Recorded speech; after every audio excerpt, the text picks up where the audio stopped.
अस्सलामुअलैकुम beauty family. आज हम पढ़ने जा रहे हैं ovarian cyst. Ovarian cyst nursing exam में मेडिकल एंड सर्जिकल नर्सेज के रिप्रोडक्टिव डिसऑर्डर्स के चैप्टर के अंदर हम पढ़ते हैं। अगर आप ब्रूनर एंड सदार्ड की बुक पढ़ते हैं तो ये चैप्टर 47 में है।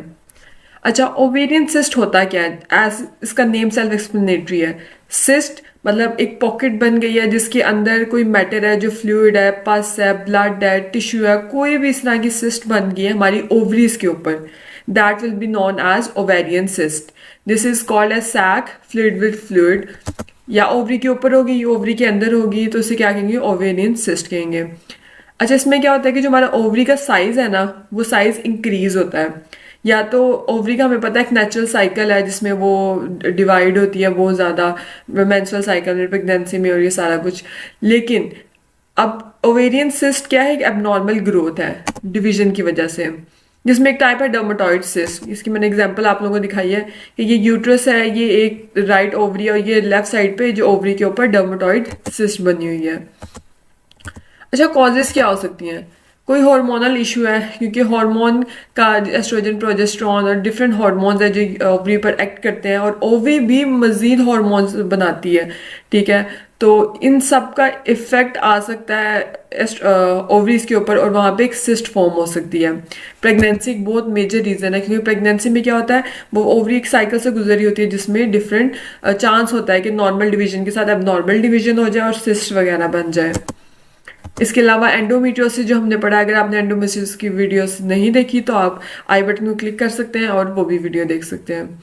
एंडोमेट्रियोसिस क्या होता है कि एंडोमीट्रियम का जैसा टिश्यू होता है वो अदर देन यूट्रस कहीं भी अगर सिचुएट करे तो उसे कहते हैं एंडोमेट्रियोसिस।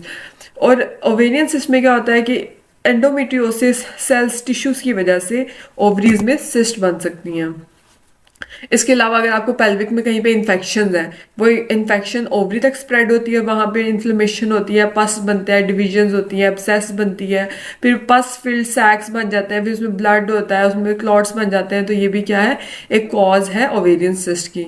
इसके अलावा एक कंडीशन है polycystic ovarian syndrome, PCOS, very common in female even in adolescence. इसमें क्या होता है, मल्टीपल सिस्ट बन जाती हैं आपकी ओवरीज में, जो कि आपको आगे फर्टिलिटी में भी प्रॉब्लम कॉज करते हैं।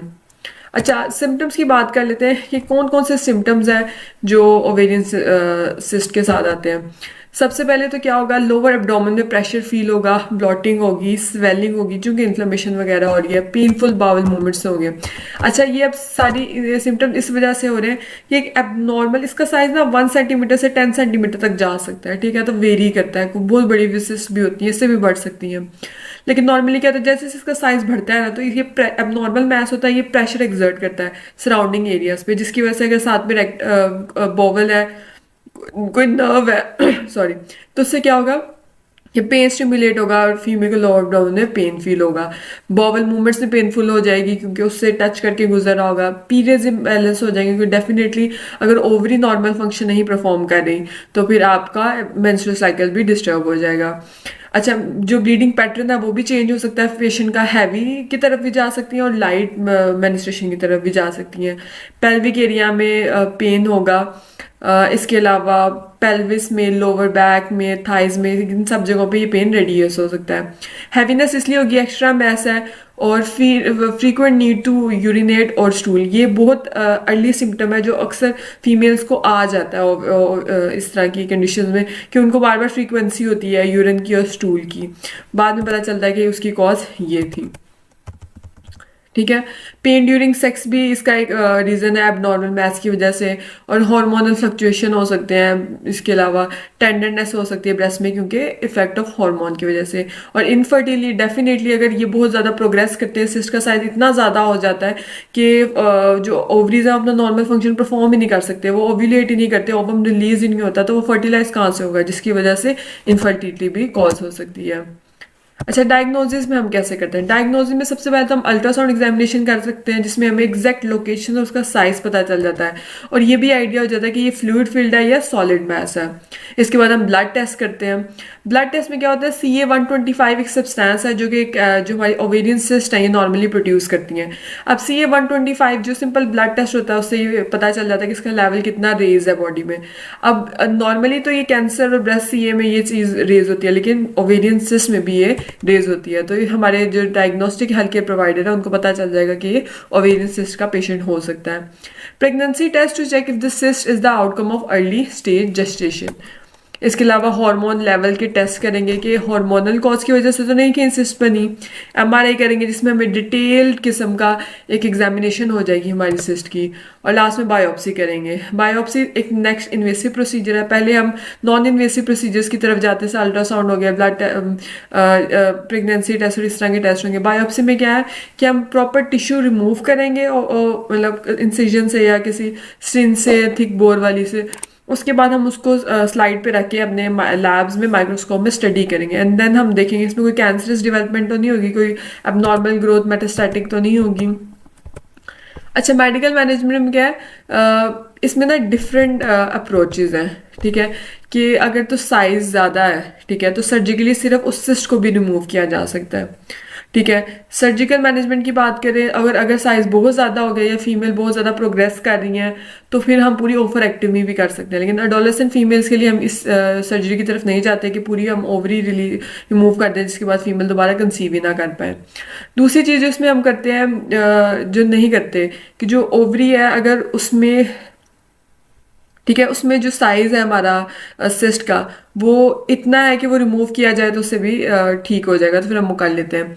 ओरल कॉन्ट्रासेप्टिव क्या है? ओरल कॉन्ट्रासेप्टिव बेसिकली है कि किसी भी वजह से अगर हम कंट्रासेप्टिव लेते हैं, यानी कि ओवेरियन सिस्ट क्या है, बेसिकली डिवीजन की वजह से हो रहा है। अगर हम कंट्रासेप्टिव ले लेते हैं तो जो ओवरी की एक्टिविटी है वो कम हो जाएगी, ठीक है। उसकी एक्टिविटी जैसे कम होगी तो सिस्ट की डेवलपमेंट और ग्रोथ भी कम हो जाएगी। और ये भी ये मैं आगे पॉइंट बताने लगी थी कि अगर इसलिए भी अक्सर जो सर्जन है वो प्रेफर करते हैं कि पूरा ओफ्रेक्टमी कर लें कि उससे फीमेल को फ्यूचर में दोबारा मजीद सर्जरी से बचाया जा सकता है। क्योंकि अब ये ओवरी एक एबनॉर्मल ओवरी हो गई, उसमें सिस्ट बन गया, एबनॉर्मल ग्रोथ हो गया। अब आप सिर्फ सिस्ट वाला पार्ट रिमूव करके बाकी ओवरी रखते हो तो नेक्स्ट चांस है कि दोबारा उसमें सिस्ट बन जाए, दोबारा कोई प्रॉब्लम कॉज करे। तो इससे बेहतर है, कोई कैंसर भी कॉज हो सकता है सिवियर केस में, तो सर्जन इसमें यूजली उसको रिमूव करना प्रेफर करते हैं, ठीक है। लेकिन इस सब में क्या, पेशेंट की प्रायोरिटी इंपॉर्टेंट है। अगर फीमेल यंग है तो वो नहीं ओवरेक्टिव करवाना चाहती तो हम उस प्रोसीजर की तरफ बिल्कुल नहीं जाएंगे। Most important point of view nursing management, कि नर्सेस का क्या रोल होगा ऑन ओवेरियन सिस्ट। कि अगर फीमेल पेशेंट आती हैं एक नर्स के पास जिनको ये प्रॉब्लम है, तो फीमेल ने सबसे पहले उनको गाइड करना है, एजुकेट करना है, डिजीज प्रोसेस एक्सप्लेन करना है, उसका ट्रीटमेंट बताना है, डायग्नोस्टिक प्रोसीजर्स के बारे में गाइड करना है, उनको फॉलोअप्स बताना है कि आपकी नेक्स्ट इस डॉक्टर के साथ, इस हेल्थ केयर प्रोवाइडर के साथ आपकी अपॉइंटमेंट्स हैं, उनको हेल्दी लाइफस्टाइल पे एजुकेट करना है, ठीक है। उनको बताना है कि आप किस किस वजह से ओवेरियन सिस्ट को मजीद हेल्दी रहकर इसको प्रिवेंट कर सकते हो, कि हेल्दी वेट कितना इंपॉर्टेंट है, आप फीमेल को गाइड कर सकते हो। और अगर कुछ फीमेल्स इस तरह भी कॉज होती है कि फर्टिलिटी की मेडिसिन ले रही हैं जिसकी वजह से ओवेरियन सिस्ट हो जाती है, तो और वो जो नर्स है वो पेशेंट को बता सकती है कि अगर आपकी जो फर्टिलिटी मेडिकेशन है इसकी वजह से भी आपका ये प्रॉब्लम कॉज हो रहा है। अब आप बर्थ कंट्रोल पिल अगर लेती हैं तो इससे ओवेरियन सिस्ट एटलीस्ट कंट्रोल हो जाएगी। सिगरेट स्मोकिंग, अल्कोहल, इस तरह की कोई भी इंजूरियस एक्टिविटी है तो उससे हम अवॉइड कर सकते हैं और दोबारा उनको गायनिकोलॉजिस्ट की अपॉइंटमेंट स्केड्यूल करके दे सकते हैं। सो दिस वॉज, हमने आज पढ़ा ओवेरियन सिस्ट। ओवेरियन सिस्ट में हमने बात की कि ये जो एक सिस्ट लाइक सैक्स बन जाते हैं ऑन हमारी फीमेल की ओवरीज में, जो कि बाद में पेन कॉज करते हैं, मेंस्ट्रुएशन प्रॉब्लम करते हैं, कॉज इनकी हार्मोनल भी हो सकती है, कोई भी कॉज हो सकती है। तो आज हमने ओवेरियन सिस्ट पढ़ा। If you do like the video, do gives a like and subscribe the channel and share it with your friends so they can also study. Signing out for today. Goodbye.